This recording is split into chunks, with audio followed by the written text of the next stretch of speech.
Hello and welcome to another podcast. I'm Fettouhi and let's talk games. You probably, if you've listened to the former episode, which was recorded September 5th, 2012, you're probably wondering why I actually didn't upload or give any information out, why there was no podcast for so long. It's December 18th, 2012 right now, and this is the next episode 69. And actually, the story is so far that the last episode was recorded while I was driving to work, which I was beginning to do, and pretty much recording 2 shows a day because I have an hour of commute each way, so could give a podcast in form of an hour, 60 minutes each way, and upload them without editing them, and so people have some stuff to listen to and stuff like that. But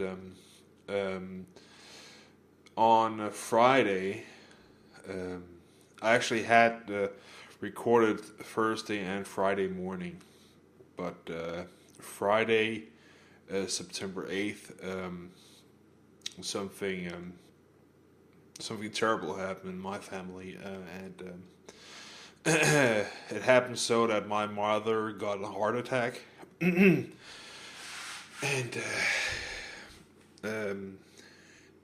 she was in a coma for the rest of the time, pretty much. Did not wake up, and Saturday at 3 a.m. She died. So after that, I really hadn't had the time and energy to record because grief or many things. There's been a lot of changes in my life, not so much as work and living and what I'm doing. I still play games, not as much as I used to, but the whole family stuff and all that, you could probably understand. This is the first really near-death experience for me. None of my family members have really died, so it's pretty new to everybody. Excuse me. In my family, so yeah. Anyhow, the 2 episodes that were recorded Wednesday, Thursday, and Friday, I recorded a show. Are lost, or actually I deleted them. They will not come up for probably for many private reasons, but pretty much I don't have a backup of them because I already deleted them. So it really doesn't matter. Nothing really special happened those 2 days, or yes, something special happened, but nothing related to the podcast was said. Pretty much, it's been over 3 months now, and I am on Christmas vacation now, and thought that it might be time to start it up again. The Speed Gamers had their Mario Marathon. Yesterday, it stopped. Raised over $10,000, which was their goal. Raised in total, actually $12,000, right on the mark. And since I'm not a part of the Speed Gamers anymore, I was just looking around, congratsing people, and donating a little bit of money. And of course, I still recommend that people go to to the marathons and actually check them out when they're running. They're not running as much as they do. And from my knowledge, the next marathon should be Mega Man. This one was Mario. So, as for enough with the sad story, pretty much. Um, there's not much to tell. I'm fine. Many things have happened, and it's all for the better now. Games wise, the Wii U came out. Overall, it's overpriced like hell, in my opinion. Uh, a lot of people who know me, of course, probably say that I hate Nintendo. No, it's not that I hate Nintendo. It's just that they're so they're so far behind in thinking of marketing and stunts, and I don't understand why people are throwing money after them. Still sold really, really well. I think over 2 million pre-orders, maybe 4 million. Launch titles suck ass. Pretty much ports everything. Very, very few original titles. If you at all call them original titles, Super Mario Bros. Wii U is pretty much what Super Mario Bros. U or Wii was, with a twist to it. No new Zelda. No new IPs at all. No special gimmick, or the touchscreen is okay. It costs a fortune. It costs almost twice as much as a PS3 and a 360. You lose backward compatibility with the GameCube if you're a fan of that. So,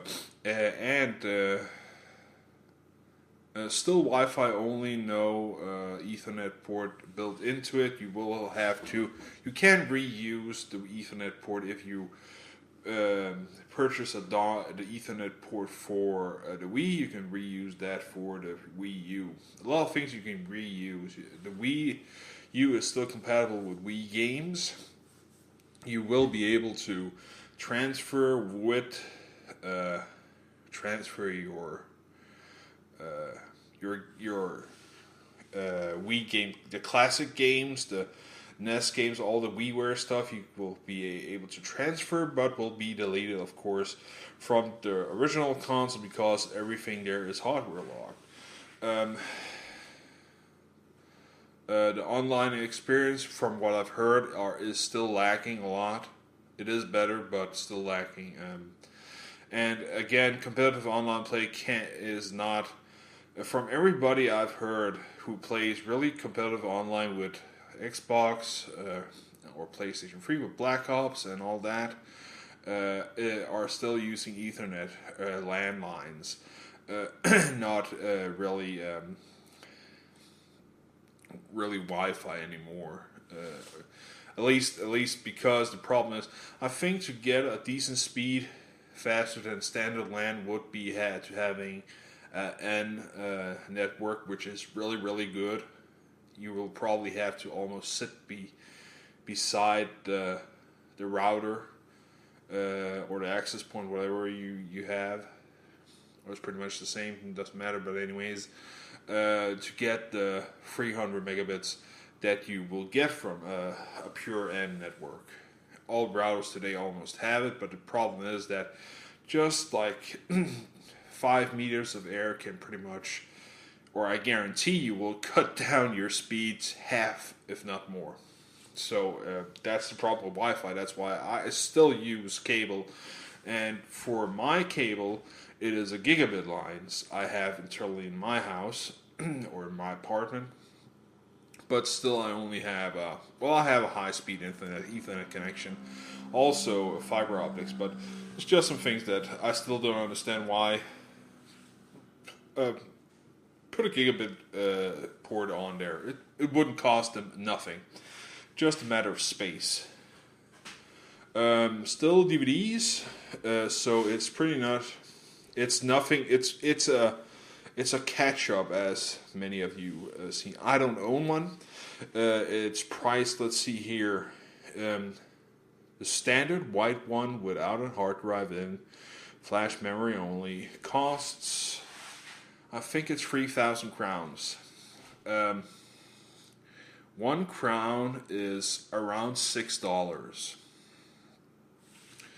So, for 3,000 crowns to be converted into dollars, you will have to divide them. That's $500. It's of course more than you would pay because the original price I think is $350 over the US. But because of taxes, imports, and all that, and regulations, the price is always higher over here. So that's the standard. I think it's $300 actually. That's $200 more. The original with hard drive is $3,500, so that's around $600. So it's pretty much what you paid for a PS3 back in the day when it came out, and for Xbox when it came out, which people were nagging about a lot with that, which was a lot of money back then. And so it's probably not selling so well over here. At least not from what I've heard. And I'm pretty sure that, excuse me, that Christmas sales is not going to be like, I've seen PS3s go for nothing today, and that's the Super Slims, which are really, really quiet. So I guarantee that there's not going to be a boom over here, at least in Europe, or at least in Denmark. But anyways, the lineup's nothing. Well, what has come out since September? A lot of things come out. Sleeping Dogs is one of them. It came out actually late September. I picked the game up at a sale on I think it was Black Friday sale on Steam.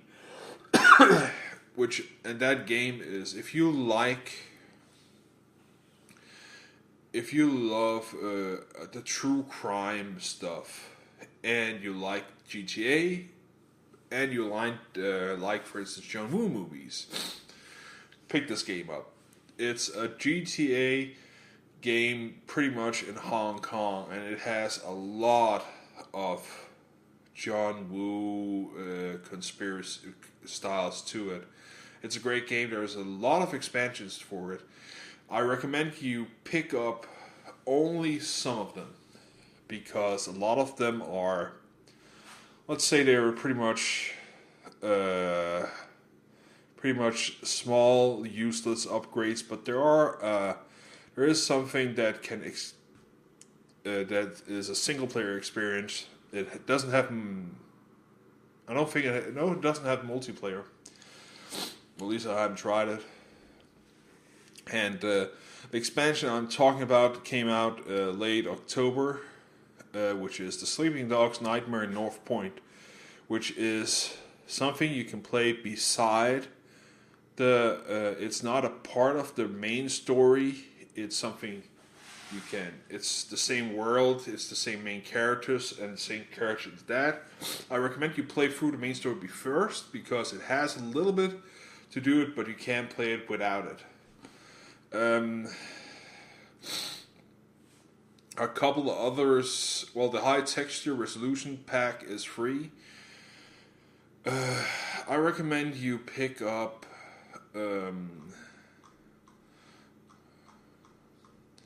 What did I pick up? I can't remember. Let me check. I'm actually checking out what I have for DLC. Let me check. Oh, where's the button here? View all achievements. Nah, it's not here. I picked it up on Steam. It is out on view downloadable content. Yeah. I picked it up on Steam. As I said, it is out on all consoles, and I recommend picking it up on PC, actually. Let's see here. I picked up a couple of things. I actually recommend that you pick up, Valve T-shirt pack and all that stuff is pretty standard. I recommend you pick up the High Roller pack and the Tactical Soldier pack and the Street Racer pack and the Retro Triad pack. These are pretty much bundle packs, and give you some bonuses that could be nice for some people to make the game a little bit easier. But I actually picked those up after I finished the game. And I actually finished the game twice because I upgraded my PC's hard drive. I switched it out with a solid state drive and and switched over to Windows 8. And I can definitely say there's no problem running any games on Windows 8. It actually runs better, and there are drivers out for it for your cards and keyboards and all that. Razer and SteelSeries are up to date with devices. Which if you have a SteelSeries mouse or a Razer keyboard or something special set up, drivers are out. Let's see. What else have I played? Borderlands 2. A lot of DLC has come out also for that. I recommend you pick up the. If you haven't picked it up yet, I recommend you pick it up if it's on sale, or you wait till it comes on sale, which is pretty much the same thing. I don't know why I said that. Pick it up on sale. Pick up the season pass, and pick up the Premier Club also, because the Premier Club will give you access to the extra DLC, which is not included in the pass, which is the extra character, which is the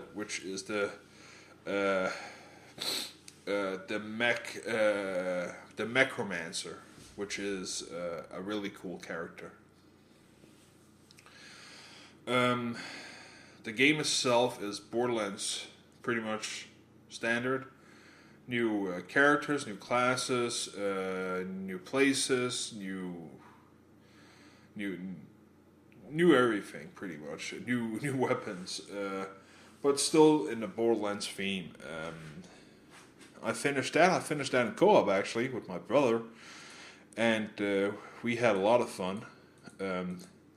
And the new DLC is coming out soon, which is Hammersmith. And the other ones are Captain Scarlet and her pirate booty, and Mr. Torque's Campaign of Carnage. These are a part of the season pass, so if you pay the season pass, you will get access to them. I recommend you buy the season pass, because if you want the DLC, and they do extend the gameplay a lot, at least 3 to 4 hours per DLC, and you will get all the DLC. I think there's planned 4 DLCs, but I think there will be more than 4 actually. The problem is with this DLC that it's coming out really, really fast. The game came out let's see here. When did I pick this up? I can't remember.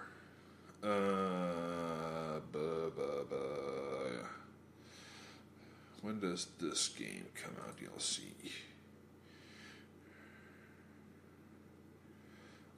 Start of October, actually. That's correct. And or was it late September? Around the 1st of October. Anyways, again, I picked it up on PC because, the problem is that if you haven't looked at the PlayStation 3 and the Xbox, there's been a lot of problems with games lately.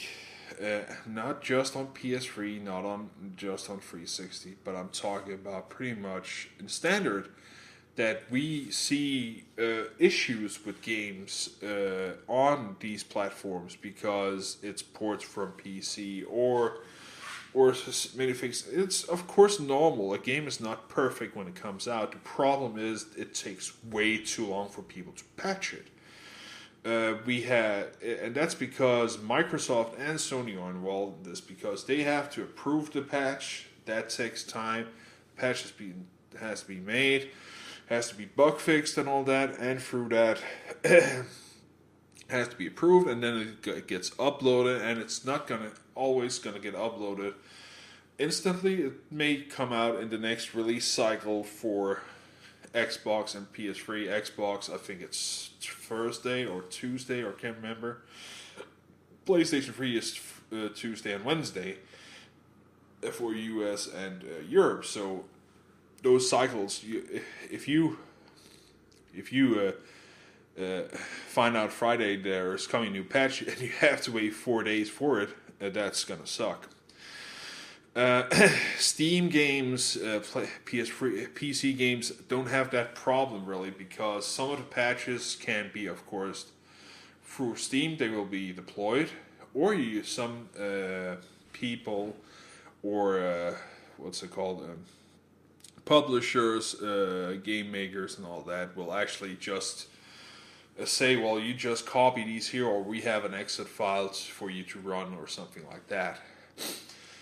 And that will pretty much, so PC patches are faster out. You see that with Skyrim especially.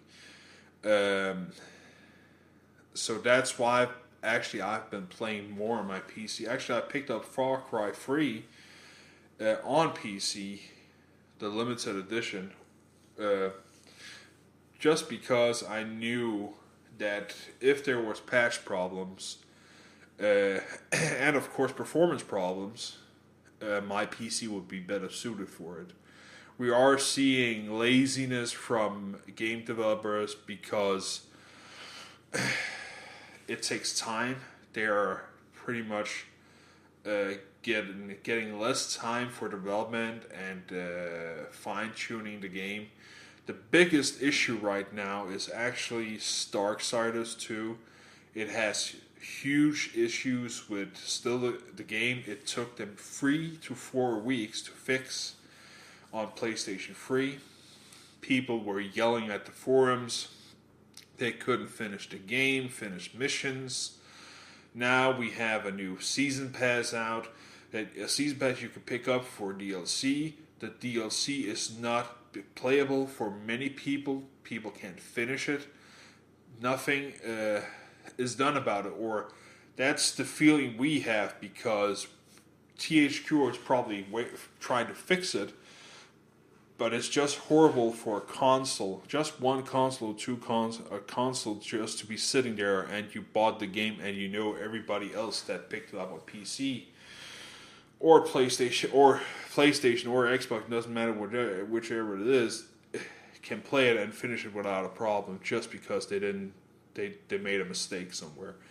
And the problem is that if you remember, I think it has a profiling thing for it also, because there's definitely a difference between Rockstar and THQ, because Rockstar, when they put out Grand Theft Auto 4 on PlayStation 3 and 360 and everything, the first thing people ranted about was, of course, we can't save the game.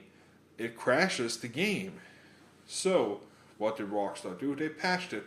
It took under 24 hours for the patch to be made, approved, and launched. I don't know what the problem is, why THQ and anybody else can't do it, but I think it has something to do how much pull you have in the industry. And that is the problem. Everybody should be able to say, well, we have a game out and it's going to sell poorly if we can't patch it, so why won't you help us? And of course, it would also help you sell your consoles, no matter what console you're doing. But the problem is that Darksiders and other things are not console sellers like Grand Theft Auto 3 was, or 4 for at least. So those are the issues here. And that's why I've pulled a little bit away for the games. Also, I've been playing Far Cry 3 is a great game. I definitely recommend you pick it up. You don't have to have played 1 and 2, but it's a long-ass game. I think it's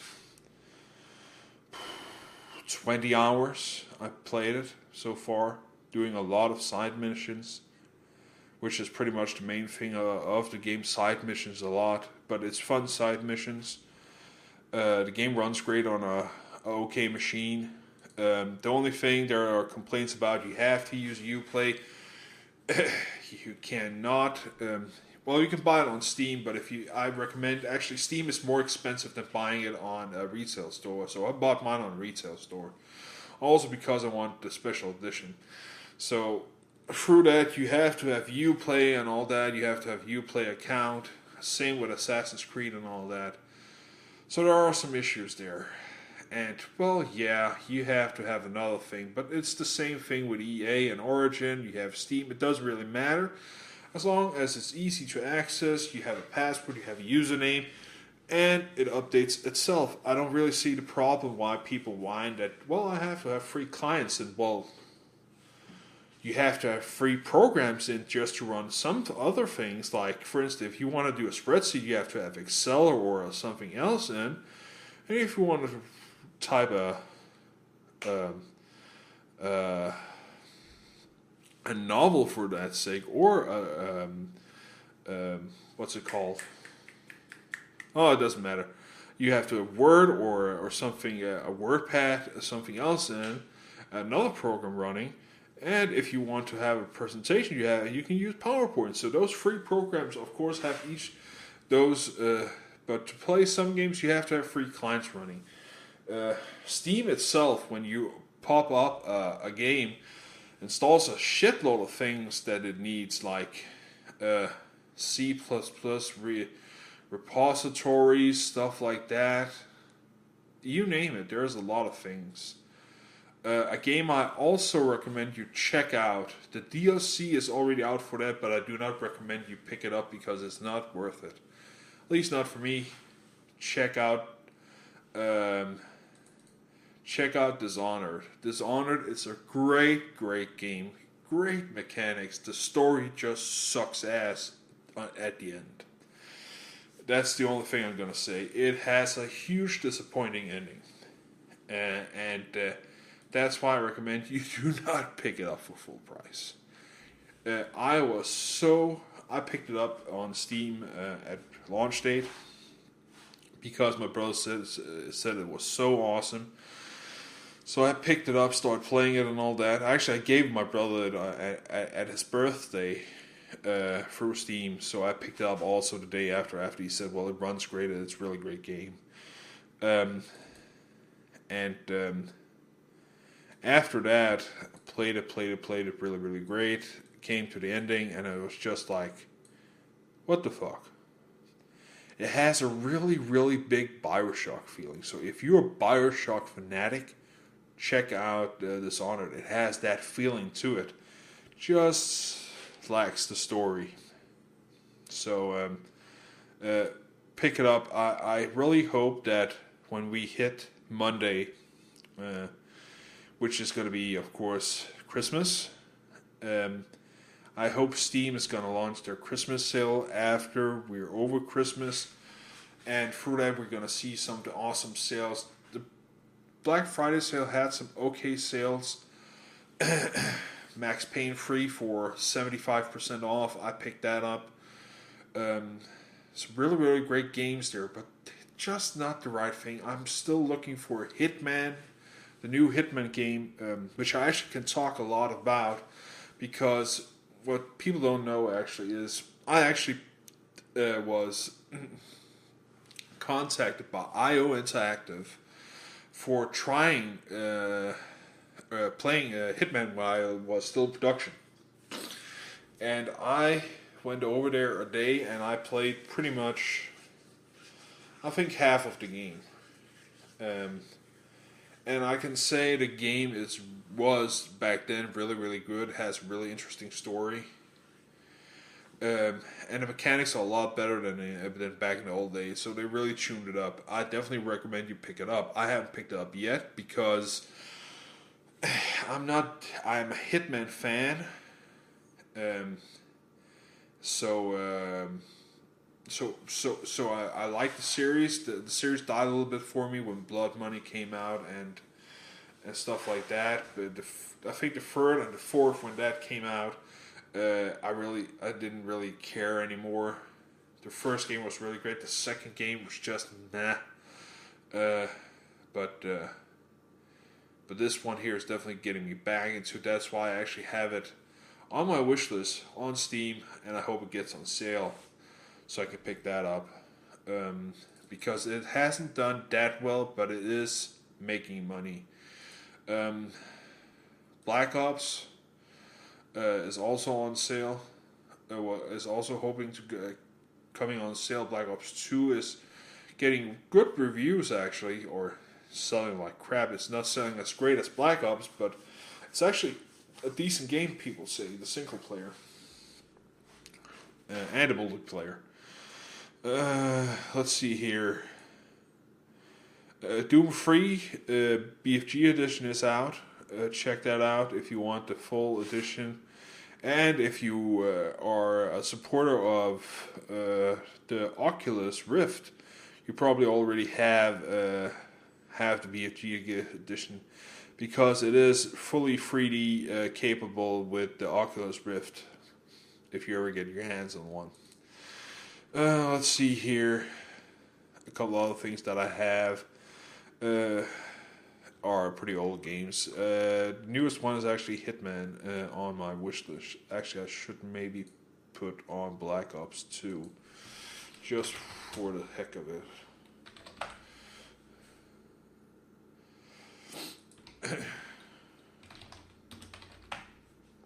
Oh, and of course Assassin's Creed 3 came out, which I picked up. Sold a shitload of games, and it looks really, really great. I still haven't played it because, I still need to play Revelations, and I'm probably going to start that tomorrow because I finally have time to play a lot of games. Now I just need to sit my ass down and play them. So that's pretty much it for this here short podcast. I hope I can get it up maybe... not today. No, probably tomorrow, probably, after I edit it. So, until then, thanks for listening. Bye. Far over the misty mountains rise, leave us standing upon the height. What was before, we see once more. Is our kingdom a distant light? Fiery mountain beneath the moon, the words unspoken will be there soon. For home a song